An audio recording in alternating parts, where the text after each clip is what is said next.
अगर आप वो हैं जिसको ये नहीं समझ में आता कि एफआईआईज का क्या इंपॉर्टेंस है, तो ये वीडियो आपको डेडिकेटेड है। एफआईआईज बोले तो फॉरेन इन्वेस्टर्स। फॉरेन इन्वेस्टर्स के बारे में एक बहुत ज़्यादा मिसकॉन्सेप्शन है जो रिसेंटली कुछ टाइम से चल रहा है कि उनकी हमें ज़रूरत नहीं है। ये कौन लोग बोल रहे हैं? खासकर वो लोग जिनको ज़्यादा नॉलेज नहीं है, या फिर जो लोग जो एक सर्टन पार्टी को सपोर्ट कर रहे हैं जो पार्टी पावर में है। आपको याद होगा कि हमारे जो फाइनेंस मिनिस्टर हैं, उन्होंने पार्लियामेंट में एक स्टेटमेंट दिया था। जब उनको ये बोला गया, अपोजिशन ने कहा कि फॉरेन इन्वेस्टर्स पैसा बेच के जा रहे हैं, तो उन्होंने बहुत गुस्से में खड़ा हुई और वो बोली कि हमें फॉरेन इन्वेस्टर्स की ज़रूरत नहीं है। रिटेल आज के रेट में उस लेवल पे है कि वो उसकी पार्टिसिपेशन इतनी ज़्यादा है कि वो कुछ भी ऑब्जॉर्व कर लेगा, कैसा भी शॉक को ऑब्जॉर्व कर लेगा। ये उनके स्टेटमेंट थे, मेरे स्टेटमेंट नहीं है। और उसके बाद जो हुआ है वो देखने लायक है। लास्ट 3-4 महीने में रिटेल कहाँ पे है वो पता नहीं चल रहा है, लेकिन गिर तो रहा है मार्केट्स। और अभी तक फॉरेन इन्वेस्टर्स ने कुछ ज़्यादा बेचा ही नहीं, हार्डली 3% बेचा है। जब 3% में यह हालत है तो सोचो कि आप बहुत ज़्यादा बेचेंगे तो क्या होगा। So it goes without saying कि एफआईआईज की बहुत इंपॉर्टेंस है, रहेगी, इसमें कोई डाउट नहीं है। क्या डीआईआईज बढ़ रहे हैं? बिल्कुल बढ़ रहे हैं। इस वीडियो में हम बात करेंगे डेटा के साथ कि एफआईआईज का क्यों इंपॉर्टेंस है। हम डेटा के थ्रू दिखाएंगे आपको कि जब एफआईआईज वाले बहुत एग्रेसिवली बेचते हैं, हम बहुत स्ट्रगल करते हैं ऊपर जाने के लिए। लेकिन जब भी हम ऊपर जाते हैं, या तो एफआईआईज नेट बाई कर लेते हैं, थोड़ा या ज़्यादा फर्क नहीं पड़ता, या बहुत कम बेचते हैं। बहुत रेयर ऐसा होता है जहां एफआईआईज के ज़्यादा बेचने में, एग्रेसिव बेचने के बाद भी हम ऊपर जाते हैं। ऐसा नहीं होता। इसीलिए इस वीडियो में आपको डेटा दिखाऊंगा, लास्ट 2-2.5 साल का डेटा बात कर लेंगे, वो इनफ इंडिकेशन होगा आपको समझने के लिए। और ये भी मैं बताऊंगा कि एफआईआईज का क्या इंपॉर्टेंस है और डीआईआईज का क्या इंपॉर्टेंस है, और आज के रेट में मार्केट्स में क्या चल रहा है। अगर हमें ऊपर जाना है तो उसके लिए क्या करना पड़ेगा। तो ये एक काफ़ी अलग टॉपिक है जिसके बारे में ज़्यादा लोग बात नहीं करते हैं, बिकॉज बहुत लोग को ये जानने में इंटरेस्ट भी नहीं है, उनके लिए नंबर मैटर भी नहीं करता है। वैसे भी ये नंबर काफ़ी कॉम्प्लिकेटेड नंबर है, वैसे बहुत लोग को समझता भी नहीं है। लेकिन अगर आप इस नंबर को समझ जाइएगा तो आपको समझेगा कि इसकी काफ़ी इंपॉर्टेंस है और इस पर फोकस करना चाहिए। तो मेरा मानना है कि आपको ये वीडियो पूरा देखना चाहिए। आधा अधूरा देखिएगा तो आप नहीं सीख पाइएगा, इसलिए वीडियो पूरा देखिए। अच्छा लगेगा तो आप खुद भी अच्छा देखिएगा, लाइक कीजिएगा और अपने दोस्तों के साथ शेयर करके उनको बोलिएगा हमारे चैनल को सब्सक्राइब करने के लिए। आप सपोर्ट कीजिएगा तो हम आगे बढ़ेंगे, नहीं तो दोस्त हम आगे नहीं बढ़ पाएंगे। इतना ही सिंपल है। ठीक है, अब चलते हैं, वीडियो को स्टार्ट करते हैं।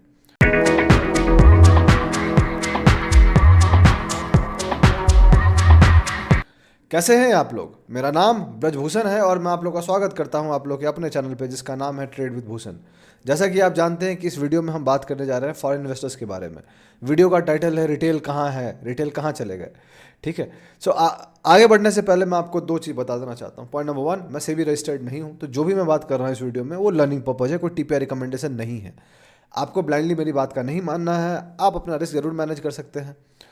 अपना रिस्क मैनेज करना मत भूलिएगा, अपना रिसर्च जरूर कीजिएगा कोई भी कुछ भी करने से पहले। पॉइंट नंबर 2, दूसरा पॉइंट, आपको कोई फाइनेंशियल डिसीजन लेना है उसके लिए अपने फाइनेंशियल एडवाइजर को जरूर डिस्कस करें, बिकॉज वो सही लोग होंगे आपको एडवाइस करने वाले। हम जैसा इंसान सही लोग नहीं होगा, बिकॉज हमें आपका रिस्क नहीं पता, आपको हमारा रिस्क नहीं पता, हमें आपका माइंडसेट नहीं पता, आपको हमारा माइंडसेट नहीं पता। ठीक है, अब चलते हैं, बात करते हैं। तो देखिए, जो फॉरेन इन्वेस्टर्स हैं वो आज की डेट में दुनिया के हर एक फाइनेंशियल मार्केट्स में रहते हैं, बिकॉज उनको जहाँ पे अपॉर्चुनिटी दिखती है वो जाते हैं। वो फॉरेन इन्वेस्टर्स क्या है? स्मार्ट मनी हम उसको बोलते हैं आसान भाषा में। स्मार्ट मनी का बहुत बड़ा डेफिनेशन है, बहुत बड़ा कॉन्सेप्ट है वो। लेकिन आप समझ लीजिए कि फॉरेन के जो बाहर के लोग हैं जिनके पास बहुत ज़्यादा पैसा है, वो अपने पैसे को ग्रो करने के लिए ऐसे मार्केट्स में पैसा डालते हैं जहाँ पे उनको लगता है कि वो मार्केट ज़्यादा बढ़ेगा। लेमैन लैंग्वेज में यही है। ठीक है, टेक्निकल डेफिनेशन पर मैं नहीं जाना चाहूँगा। So India being one of those countries out there जो डेवलपिंग है, अच्छा स्कोप यहाँ पे दिखता है, तो फॉरेन इन्वेस्टर्स आते हैं, पहले भी आए हैं, बहुत पैसा बनाया उन्होंने। Smart money most of the time पैसा बनाता है, इसमें कोई डाउट नहीं है। वो बड़े पैसा लेके आते हैं, अपना प्रॉफिट भी निकालते हैं, टाइम पे बेचते भी हैं जब उनको लगता है कि उनके अपने रीजन्स हैं। कुछ रीजन्स हम गेस कर सकते हैं, जैसे कि उनको लगता है कि वैल्यूएशन ज़्यादा हो गया है या उनको इससे बेहतर अपॉर्चुनिटी कोई दूसरा देश में दिखता है, तो वो पैसे को अपना शिफ्ट करते रहते हैं, घुमाते रहते हैं। उनके अपने रूल्स हैं, सेबी का अपना रूल है, कुछ रूल उनको फॉलो करने पड़ते हैं और वो चीज़ चलता है। लेकिन आजकल क्या हो रहा है कि चूंकि कुछ लोग ब्लाइंड सपोर्टर हो गए हैं किसी पार्टी के, जो पार्टी अभी करंट पावर में है, तो उनको उनके हिसाब से, जैसे ही आप इस डेटा पे बात कीजिए कि फॉरेन इन्वेस्टर्स के डेटा इतना, फॉरेन इन्वेस्टर्स इतना बेच रहे हैं, तो बोलते हैं क्या दिक्कत है, हमें क्या फ़र्क पड़ रहा है, डीआईआईज तो है, हम खरीद ले रहे हैं, हमारा मार्केट डीआईआई चलाएगा। दोस्त, डीआईआई कभी कोई मार्केट नहीं चलाता है। ठीक है, अगर आप जापान का मार्केट जाके देखोगे तो लास्ट 30 साल में कोई हाई नहीं बनाया वो, और ऐसे बहुत सारे मार्केट्स आपको मिल जाएंगे। Japan is being one of the most known companies out there, one of the best countries out there, company बोल रहा हूँ कंट्री, तो one of the best countries out there Japan है। बढ़िया कंट्री है, बढ़िया कंपनी बोल रहा हूँ, बढ़िया कंट्री है, सब कुछ बढ़िया है, लेकिन उनके मार्केट्स ने कुछ भी नहीं किया है लास्ट 30 साल में। आप जाके देख लीजिएगा, आपको दिख जाएगा। उनके इंडेक्स के बारे में बात कर रहा हूँ मैं।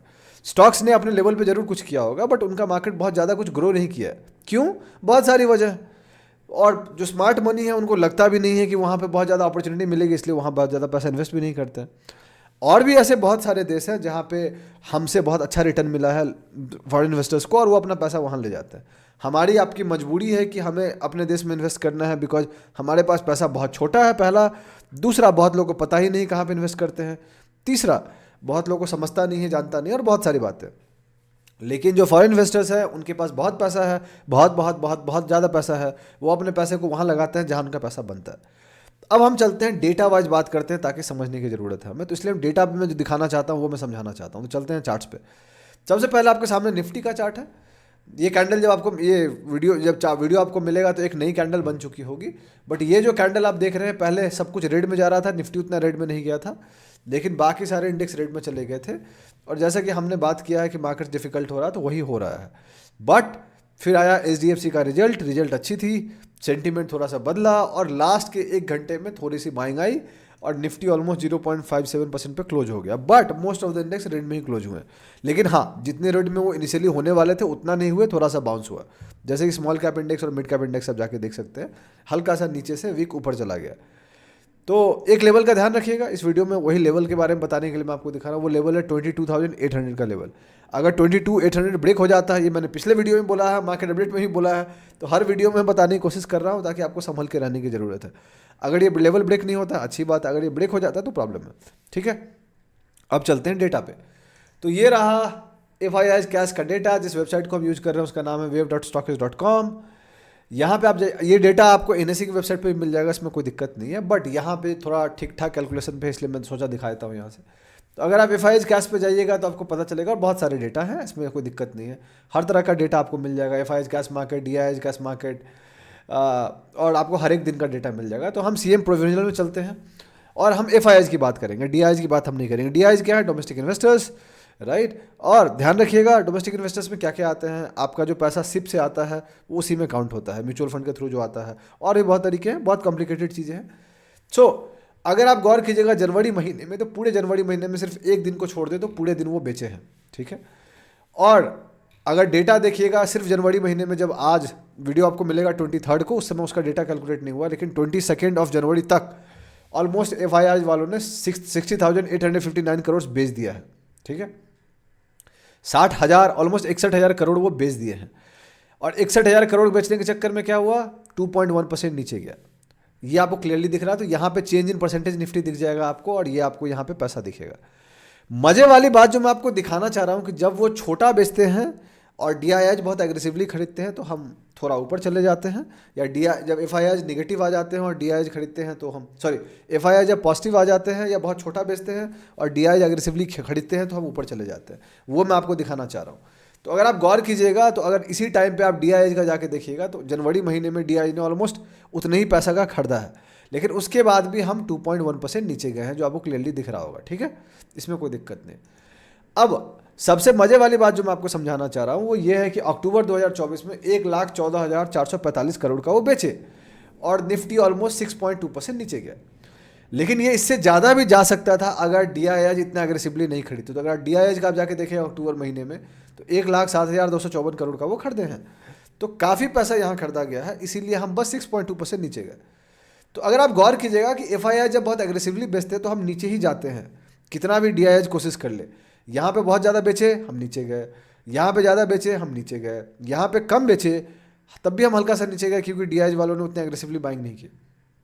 अब नीचे आ जाइए, देखिए सितंबर में FII's वालों ने 15,423 करोड़ का खरीदा, निफ्टी ऑलमोस्ट 2.3% ऊपर गया पूरे महीने में। ठीक है, ये मंथली डेटा है, ध्यान रखिएगा। अगस्त महीने में अगर आप गौर कीजिएगा तो निफ्टी 1.1% ऊपर गया, FII's वालों ने बस 21,000 करोड़ का बेचा था, तो कम बेचा, हम क्लोज हुए ग्रीन में, और बहुत ज़्यादा ऊपर नहीं गए बिकॉज 21,000 करोड़ था। बट ये नंबर जैसे ही छोटा होता जाएगा आप देखिएगा हम ज़्यादा ऊपर जा रहे हैं। जून 2024 2,000 करोड़ का ये खरीदते हैं, DII's वालों ने ज़्यादा खरीदा, निफ्टी 6.6% ऊपर गया। मैं यही आपको समझाना चाह रहा हूँ कि जो लोग कहते हैं या जो लोग ताई की बात को मान के बैठ गए कि वी डोंट नीड एफआईआई या हमको ज़रूरत नहीं है, दोस्त जब एफआईआई इस हिसाब से बेचेंगे तो आप कितना भी पावर लगा लोगे, जितना लगाना है आपको आप लगाते रहिएगा, हम ऊपर नहीं जा रहे हैं बहुत ज़्यादा। अगर वो लाख करोड़, 60,000 करोड़, 50,000 करोड़ बेचेंगे तो आप कभी ऊपर नहीं जा रहे हैं, हल्का फल्का ऊपर जाइएगा फिर नीचे आ जाइएगा। क्योंकि आज भी मार्केट में $750 बिलियन उनके हैं, बहुत बड़ा पैसा होता है दोस्त। कुछ लोग ज्ञान देने आएंगे कि वो सारा पैसा निकाल लेंगे तो क्या होगा, दोस्त सारा पैसा वो निकालने पे आ गए तो हो गया, लिक्विडिटी कहाँ से दोगे तुम उनको। और अभी के रेट में जो उनको ये लिक्विडिटी मिल रही है उसमें एसआईपी ही मदद कर रहा है, ठीक। बहुत लोग को ये नहीं समझता है, लिक्विडिटी भी तो चाहिए उनको निकलने के लिए, रैंडम लोग कहाँ से लिक्विडिटी देंगे, इसलिए ये डेटा बहुत इंपॉर्टेंट है। अब देखिए नीचे आप, जो भी महीना हम बहुत ऊपर गए, ये महीना 7.9% हम ऊपर गए थे, ये महीना दिसंबर 2023 का था। एफआईआई वालों ने 31,959 करोड़ का खरीदा, ठीक है। डीआई वालों ने खरीदा ही होगा, बहुत ज़्यादा खरीदा होगा, उसमें कोई दिक्कत नहीं। अगर डीआई वालों का चला जाएगा दिसंबर 2023 में तो डीआई वालों ने बस 12,000 करोड़ का खरीदा है, लेकिन एफआईआई वालों ने इनसे ज़्यादा खरीदा था और हम 7.9% ऊपर गए, जो आप क्लियरली देख सकते हैं। सेम नवंबर 2023 में देखिए आप 5.5% ऊपर गए, उसमें भी एफआईआई नेट ग्रीन थे 3,875 करोड़, डीआई से ज़्यादा खरीदे होंगे, आपको दिख जाएगा। तो नवंबर 2023 में चले जाइएगा अगर आप, तो आपको दिखेगा कि डीआई ने 14,253 करोड़ का खरीदा है। तो जो मैं स्टेटमेंट आपको समझाना चाह रहा था वो यही था कि टाइम एंड अगेन आपको दिखेगा कि जब भी हम ऊपर ज़्यादा गए हैं इसमें एफआईआई की कंट्रीब्यूशन रही है, ठीक है। बहुत रेयर ऐसा इंसिडेंस होगा कि हम 3-4% से ऊपर महीने में चले गए होंगे और उसमें एफआईआई का कंट्रीब्यूशन नहीं होगा। आप ढूंढिएगा भी तो आपको जल्दी नहीं मिलेगा। 3.5% ऊपर गए, एफआईआई वालों ने 27,250 करोड़ का खरीदा है। 4.1% ऊपर गए, 5,711 करोड़ का खरीदा है, नेट ग्रीन में रहे, रेड में बहुत ज़्यादा नहीं रहे। जिस महीने भी वो रेड में बहुत ज़्यादा रहे हैं, अगर आप गौर करोगे तो बहुत ज़्यादा मार्केट ऊपर नहीं गया। एग्जाम्पल के तौर पर नीचे जाइएगा, अगर 42,000 करोड़ का बेचे हैं 0.3% रेट में रहा है, डीआई वालों ने बहुत कम्पीट किया बट ठीक है। और नीचे चले जाइएगा तो आपको दिखेगा 58,000 करोड़ का बेचे हैं 4.9% नीचे गया, 54,000 करोड़ का बेचे हैं 3% नीचे गया, 40,000 करोड़ का बेचे हैं 2.1% नीचे गया।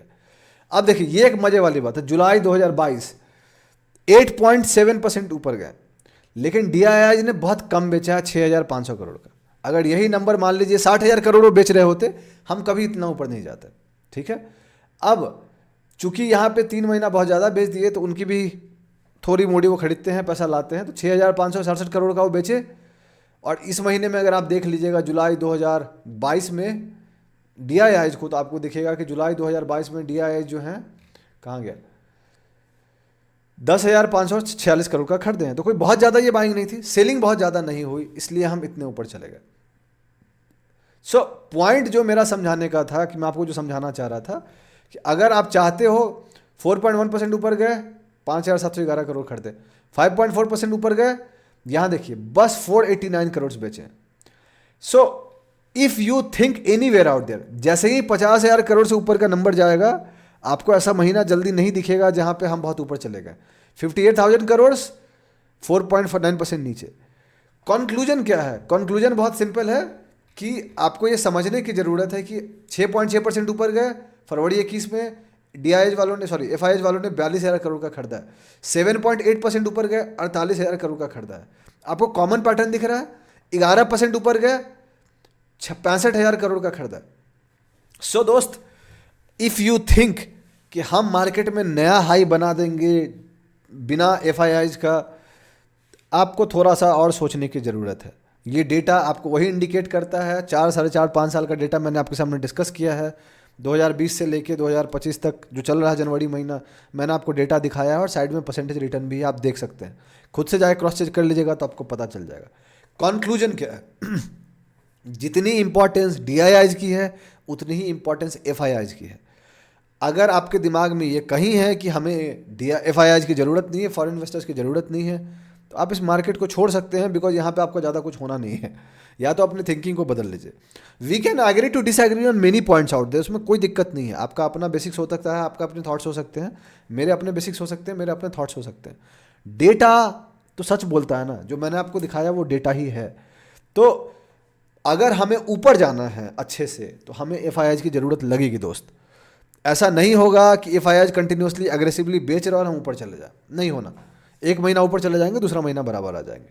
इसीलिए एफआईआई का डेटा इंपॉर्टेंट है।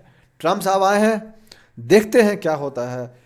अब फरवरी को, 1 फरवरी 2025 को बजट है, देखना है बजट कैसा होता है। अगर बजट में गलती से भी थोड़ा सा टैक्स बढ़ा दिए, एलटीसीजी, एसटीसीजी या वट एवर इट इज़, तो दोस्त फिर प्रॉब्लम है। या एसटीटी का भी टैक्स बढ़ा दिए तो प्रॉब्लम है, और हम और शायद नीचे जा सकते हैं। बट अगर बजट में कोई बुरा न्यूज़ नहीं आया, कोई ज़्यादा न्यूट्रल ठीक रहा, तो कहते हैं ना कि न्यूट्रल इज़ गुड, मार्केट्स के लिए न्यूट्रल अच्छा न्यूज़ होता है। तो अगर अच्छा रहा तो अच्छी बात है, लेकिन न्यूट्रल रहा तब भी अच्छी है। ख़राब हुआ तो प्रॉब्लम है। तो मनाइए कि ख़राब ना हो। बाकी तो आप जानते हैं कि डैश है तो मुमकिन है, फिल इन द ब्लैंक्स आप कर सकते हैं। जो हमारी फाइनेंस मिनिस्टर हैं, full support to her, right? You better know it what I meant. So I am expecting something from her because अब बहुत ज़्यादा सेंटीमेंट जो हल्का सा निगेटिव हो रहा है उनके खिलाफ, उनके खुद के सपोर्टर्स ही थोड़ा सा सेंटीमेंट निगेटिव कर रहे हैं। But will see what happens, we never know, right? 5 साल पूरे हैं इनके पास, तो देखते हैं क्या होता है। ये पहला मेजर बजट होगा, देखने लायक होगा कि इस बजट में क्या चलता है। We are planning to make a video on the sectors which we are looking for budget और द इंडिविजुअल स्टॉक्स। अगर आपको चाहिए, अगर आप यहाँ देखा है, तो अगर 15 कमेंट इस वीडियो पे आते हैं जो बोलते हैं हमें कि भाई ऐसा वीडियो बनाना है, तो हम बना देंगे आपके लिए, कोई दिक्कत नहीं है। तो यही थी टोटल एनालिसिस दोस्त। अगर ये वीडियो आपको अच्छा लगा, कुछ अलग लगा, तो आप लाइक कीजिए, सब्सक्राइब कीजिए, चैनल को सपोर्ट कीजिए। हमें अपना कमेंट जरूर बताइएगा कि आपको ये वीडियो कैसा लगा। बहुत जल्दी मैं आपसे अगले वीडियो मुलाकात करूँगा, तब तक के लिए अपना ध्यान रखें, अपने घर वालों का ध्यान रखें। शुभ रात्रि, चीयर्स।